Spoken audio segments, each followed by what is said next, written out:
running for president as an accused felon. The road ahead for Donald Trump. This day will go down in infamy.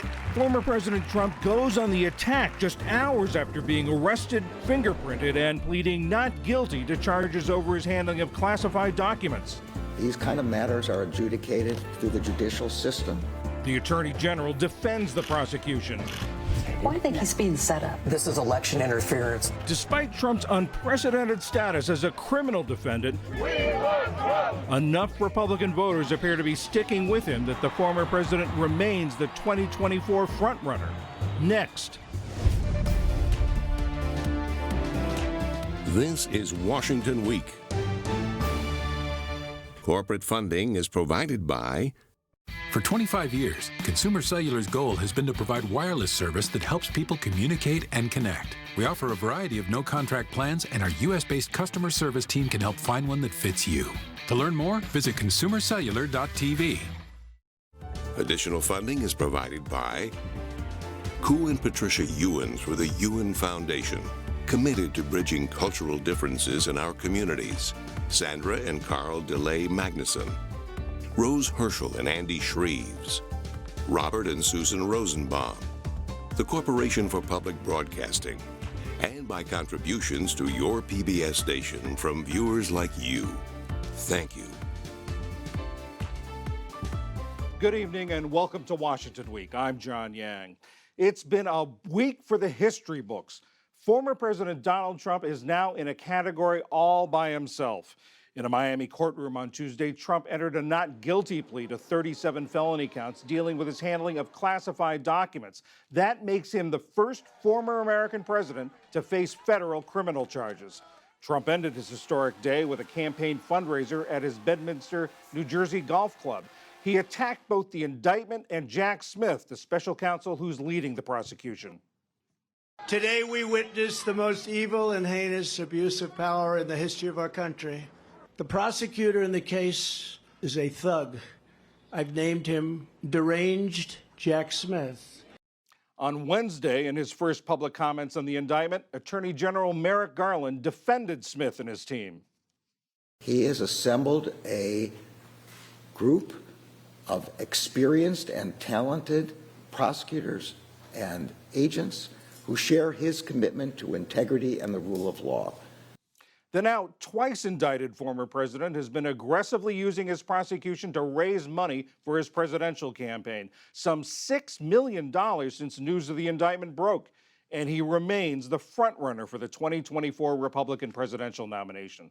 Most of Trump's rivals are struggling with how to address his legal issues without alienating his supporters. Some focus their attacks on the Justice Department while steering clear of the accusations against Trump. Others have tried taking a more neutral stance. Here's former Vice President Mike Pence during an interview with conservative radio host Clay Travis. They're talking about the possibility of pardoning Trump. We either believe in our judicial process in this country or we don't. But what I'm hearing is you're fine with Donald Trump being put in prison, sir, and that, to me, since you were his vice president, feels pretty disrespectful. Joining us to discuss this and more, Sadie Gurman, the Wall Street Journal's Justice Department reporter, Domenico Montanaro, the senior political editor and correspondent for NPR, Toluse Olorunnipa, the Washington Post White House bureau chief, and Charlie Savage, Washington correspondent for the New York Times. Well, this has been quite a week. Sadie, I want to start with you. We heard on Tuesday night in that speech in Bedminster, the former President Trump essentially say, yeah, I had the documents, but I had every right to keep them. Is that what we expect the lawyers to say in court? Well, we've heard Trump in these campaign appearances throw a ton of things at the wall that could possibly be used as defenses. He said, that he had a right to these documents, and even if he didn't have a right to these documents, he didn't know they were there. Somebody else packed the boxes for him. It was a mistake. And even if it wasn't a mistake, he declassified the documents. So it sort of remains to be seen how this will play in court. Trump's lawyers could argue that he had power as president to declassify the documents, but they're up against some pretty astounding facts that are laid out in the indictment, namely that they have a tape of Trump saying that he knew that these documents were classified and that he shouldn't have them and that he shouldn't show them to people. So if they go with that route, they might be confronted by some pretty significant evidence from prosecutors. But I think what is clear that they're going to do is just try to downplay the significance of the criminal charges here, play up the fact that they are coming during the 2024 election cycle, and just try to delay. That's something we've seen historically from Trump's lawyers in the past, to try to push this trial and any sort of major criminal proceedings well into 2024 and maybe even beyond the election. Charlie, that indictment really was detailed, as Sadie said. Some people have read it and think it's a slam dunk case. Bill Barr, Mr. Trump's former attorney general, said this past weekend that even if half the things in the indictment are true, that Trump is toast, in his words. But by the very nature of these charges, so much of the evidence is classified. What challenge does that pose to prosecutors? Well, there's going to be a huge fight that plays out in the coming months behind closed doors. We're not going to see it. The filings are going to be sealed. The hearings will be closed over what classified evidence can be used in trial.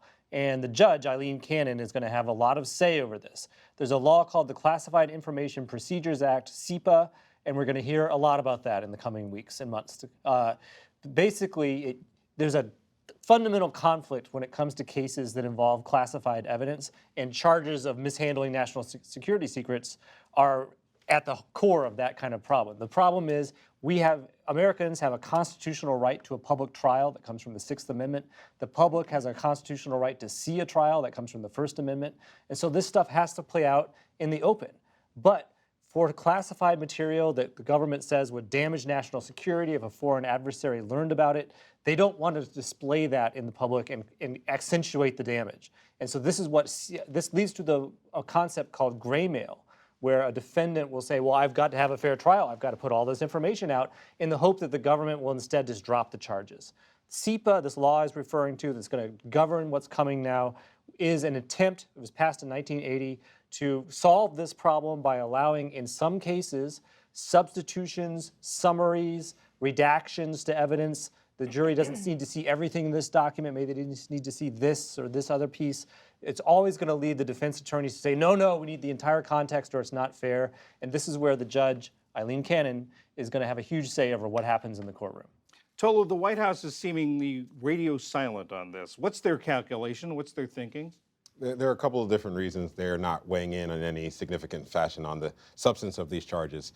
The first reason is that you do hear from a number of Republicans that are defending Donald Trump that this is Joe Biden's administration that's going after their political opponent, trying to interfere in the 2024 election. The Biden administration does not want to play into that at all. They don't want to be seen as putting their thumb on the scale. They don't want to be seen as trying to direct the Justice Department to go after Donald Trump and go after President Biden's potential running opponent in the 2024 election. And so they want to be hands-off on this. They want to make sure that they're not crossing any lines. They want to make sure this is all being done by the book. This has never been done before. A former president being indicted, being prosecuted in the court of law. And so the Biden administration wants to show that if Donald Trump is prosecuted, that they were not doing anything that was improper from the White House. And the second reason is that President Biden has a number of challenges when it comes to classified documents, because he also took some documents from the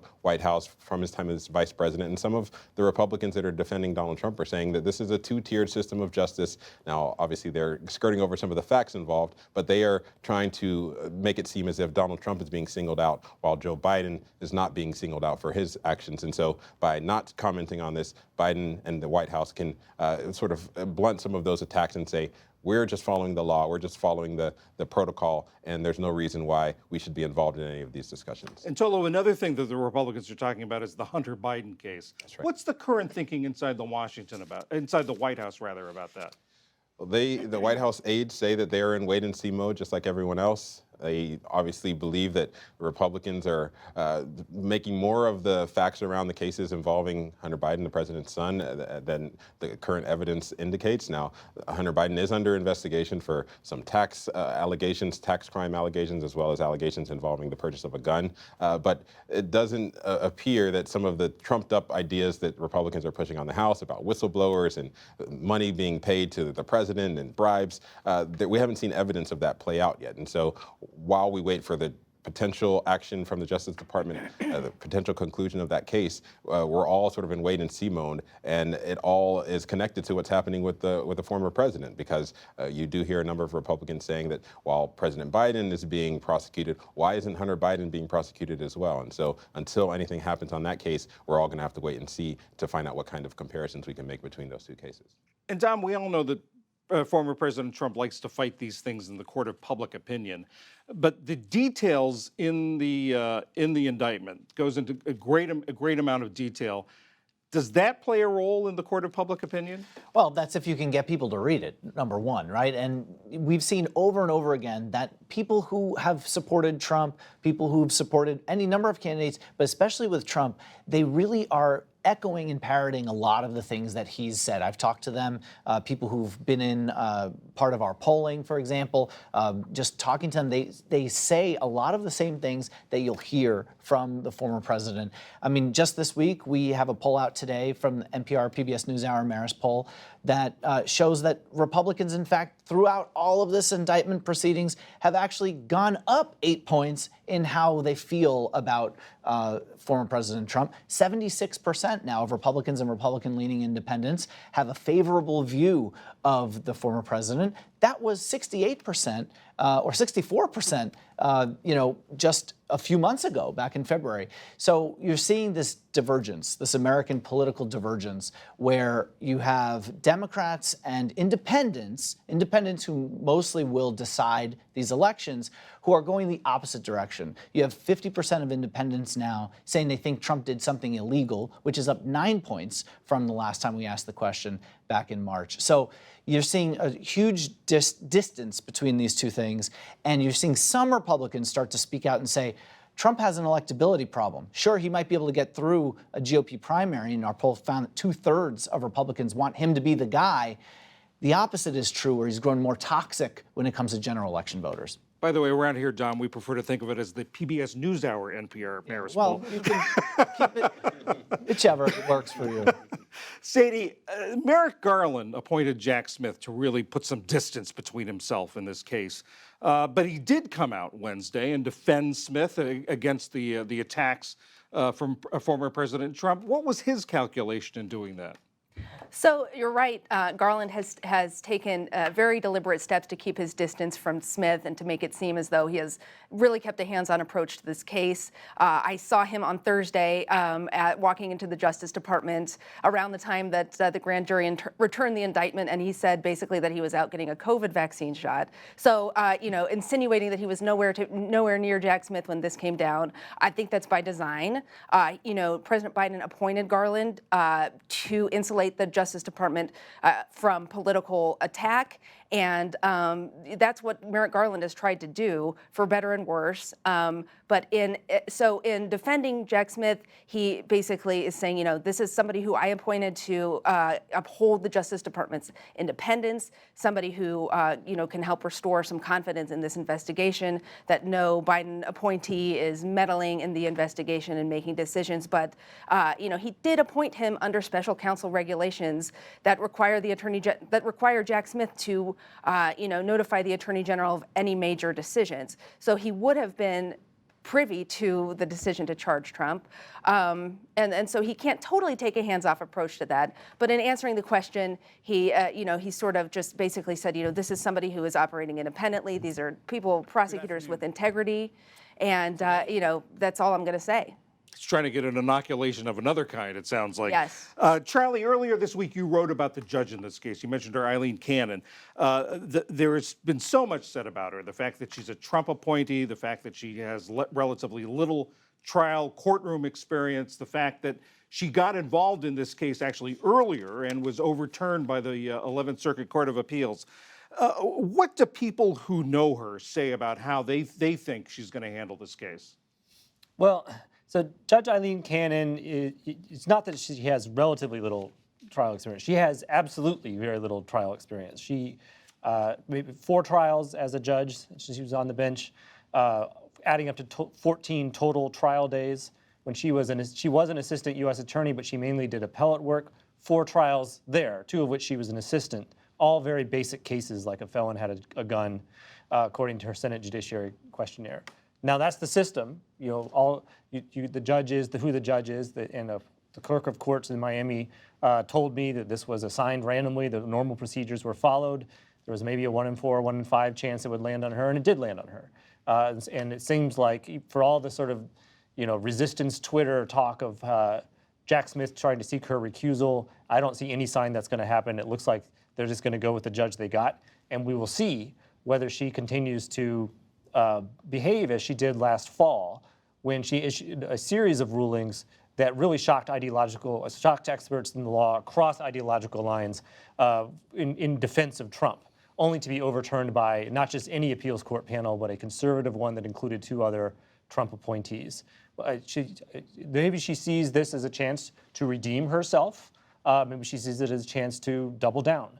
But she is going to be the judge, and Jack Smith is going to just have to go forward with that. And not only did the appeals court sort of overturn her, they said she had no basis in law to get involved in the case. That's right. Now, as we've said, Donald Trump is both on trial and running for president. And the day Trump was in court, the NewsHour's Judy Woodruff was in a Des Moines studio of Iowa PBS. She was watching a focus group of Republicans who voted for Trump twice. It's part of her NewsHour series, America at a Crossroads. Here's some of what those voters had to say. Well, I think he's being set up. Oh, yeah. It's plain as day that he broke the law. Trump's the nominee versus Biden. What will you do? I would vote for him for the 3rd time. You would? Yep. Plain as day, he did it, but I'm still going to vote for him. What do you make of that? Well, we were talking about whether or not you can get people to read the indictment and whether it would make a difference. That was the one guy on the panel who read the indictment and said that he definitely feels like Trump broke the law, but these elections are binary. And, when was asked by Sarah Longwell, the GOP pollster who hosted that focus group, would you vote for him again, even though you know this and feel like he broke the law? He said, yeah, if it's a choice between him and Biden, that's the way it's going to go. And look, I know it's cliche, but elections are choices, and they have to pick one or the other. And a lot of times, especially right now, when it comes to Trump and Biden, both are so unpopular that people are basically holding their nose to pick who they're gonna choose. And I have to tell you, one thing, though, that I feel like I'm starting to notice with this election coming up is it's really going to depend on the third-party vote. Trump is sort of like Mr. 46%, right? He got about 46% in both elections in 2020 and 2016. He won in 2016 when the third-party vote was about 7%. He lost in 2020 when it was under 2%. So, this no labels effort, for example, where they're trying to put a well-heeled, sort of centrist candidate on ballots in some of these key states, they think that that's going to hurt Trump. Mostly, though, they're wrong about that, because when you talk to pollsters, they say that for the people who dislike both Trump and Biden, they are breaking overwhelmingly to Biden by about 40 points or so. So if that's the case, and you see the track record from 2016 and 2020, if there's a serious third-party candidate who has good backing money-wise and can get on these ballots, it's going to hurt Biden more, bring that ceiling down for Trump, and offers him a path to potentially winning again. And as we said, the candidates are in the Republican primary challenging Donald Trump are all reacting in a variety of ways. Let's take a look at some of those ways. How about blame him? He did it. It would be terrible for the country to have a former president in prison, so I would be inclined in favor of a pardon. We will ensure that the weaponization of government in this country ends. You can't protect Democrats while targeting and hunting Republicans.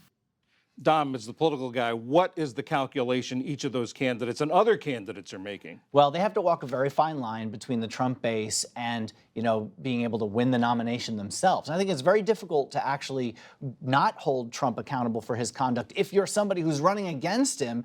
to be able to win the nomination, because Trump basically is blotting out the entire GOP sun at this point. For me, though, when you look at the fact that you have even more candidates jumping in the race this week, Francis Suarez, the mayor of Miami, to me, there's three primaries going on here. One is to actually get the nomination. Two is for who can be Trump's vice presidential running mate if he does win the nomination. And third, and I know we don't want to talk about this, 2028, because both guys, Trump and Biden, can only serve 4 more years. 2028 is going to be wide open. And hey, you know, politicians are pretty self-confident people, I think we can say pretty plainly, and that they feel like this can raise their brands and offer a little bit of a preview of what could be, you know, their chance in 2028, 4 years from now. Totally. You talked about how the White House is steering clear of this. They don't want us to be seen close to this at all. But what about the president's reelection campaign? Why are they not capitalizing on this or cashing in on this? Well, there have been some reports that Biden himself has ordered the Democratic National Committee and the campaign folks to not weigh in on this. They don't want to be seen as putting their thumb on the scale or trying to take advantage of this. But we have started to see a little bit of a piercing of that strategy. We did see the First Lady out in the West Coast earlier this week. She wanted to draw that split screen. She wanted to say, look at the chaos going on in the Republican Party. She even said that she was surprised that Republicans are still sticking with the former president even after he was indicted. And then compare that to President Biden, who spent this week meeting with the leader of NATO, speaking about junk fees, taking action as president, and looking at the things he's done over the past year and marking the anniversary of the bill, the bipartisan bill he signed on gun violence. And so they're trying to draw that split screen, even if they're not going to be explicit about it. They want to be able to show, as Dom said, that this is a binary choice, not the only choice about what happened over the past 4 years with Biden, but also what we could go back to with a former President Trump coming back into office or any other Republican. They want to make sure that this is a choice election, not only a referendum on Biden's time in office, but a selection between the chaos that we see on the Republican side with indictments and with a lot of the candidates not willing to call out behavior that's taken place under Trump compared to what's happening in the White House under Biden. Charlie, all this is going on. The prosecutors, of course, are going to be focused on what's going on inside the courtroom. But does any of this affect, you think, how the prosecutors proceed, how they handle this case going forward? Does any of the political noise surrounding the case? Yeah. I think that the prosecutors, led by Jack Smith, have made a very deliberate decision to insulate themselves. You do not see him in public even very often. Every now and then someone catches him coming out of a Subway sandwich shop or something, and it's like a rare sighting. He is going to speak through his court filings, as Merrick Garland said as well in defending him. And there's really nothing he can do. He can't fight fire with fire in the sort of political noise arena. And so it would only diminish the old saying, wrestle with the pig. You both get dirty and the pig likes it. That is what would happen if Jack Smith and prosecutors tried to interact with these criticisms coming their way politically. Sadie, the arraignment, many people noted that the prosecution didn't ask for any conditions, very few conditions on Donald Trump. And even the magistrate judge seemed a little taken aback by that. What's the calculation there? Why did they do that? So throughout this entire investigation, we have seen the Justice Department trying to take, and the FBI trying to take sort of a measured, balanced approach. When do we search? When do we subpoena? What can we do that will allow us to proceed with our investigation in a way that doesn't, affect the campaign? The Justice Department has taken great pains to stay out of presidential campaigns, and there are sensitivities rules designed to prevent that from happening. So this is a particular challenge, and now it's playing out in court too. We saw that prosecutors didn't request Trump to be held in jail. They allowed him to keep his passport. They put no restrictions on his travel, and that in some ways is designed to to prevent him, to allow him to continue to campaign and to allow the politics end of this to unfold without any and to avoid the argument that they are taking steps to interfere with the election, something that they're very sensitive to. So that was different than what we see in a lot of cases involving criminal defendants. Prosecutors usually seek bond. They didn't seek any of that this time, and that really was very striking. The next phase of this trial is going to be pre-trial motions where actually sometimes cases can be won or lost. What do you think the defense is going to push forward in pretrial motions, Sadie? Well, I think they're going to take, like I said, any sort of steps that are going to allow this to drag out as long as possible. I think, like Charlie pointed out, they might raise some doubts or about which type of evidence can actually be shown in public, since so much of this is classified. That dispute alone could take months to play out if it comes up. They could try to, they could make any sort of accusations against the prosecutors. There's just a number of different steps that they could take to try to prolong this. And so I think that's absolutely what they're going to do because, like you said, it works in their favor. And Jack Smith's team, on the other hand, is going to try to make this, he's promised a speedy trial. He's going to try to make that happen, in part so that the Justice Department can get out of the way by November 2024. Sadie, you got the last word because we've got to go. Thanks to all our panelists for joining us and bringing their reporting, and thanks to you at home for watching. Be sure to join me tomorrow on PBS News Weekend for a look at the changing tactics and strategies of extremist hate groups in America. I'm John Yang. Good night from Washington. Corporate funding for Washington Week is provided by... For 25 years, Consumer Cellular has been offering no-contract wireless plans designed to help people do more of what they like. Our U.S.-based customer service team can help find a plan that fits you. To learn more, visit consumercellular.tv. Additional funding is provided by Koo and Patricia Ewens with the Ewen Foundation, committed to bridging cultural differences in our communities. Sandra and Carl DeLay Magnuson, Rose Herschel and Andy Shreves, Robert and Susan Rosenbaum, the Corporation for Public Broadcasting, and by contributions to your PBS station from viewers like you. Thank you.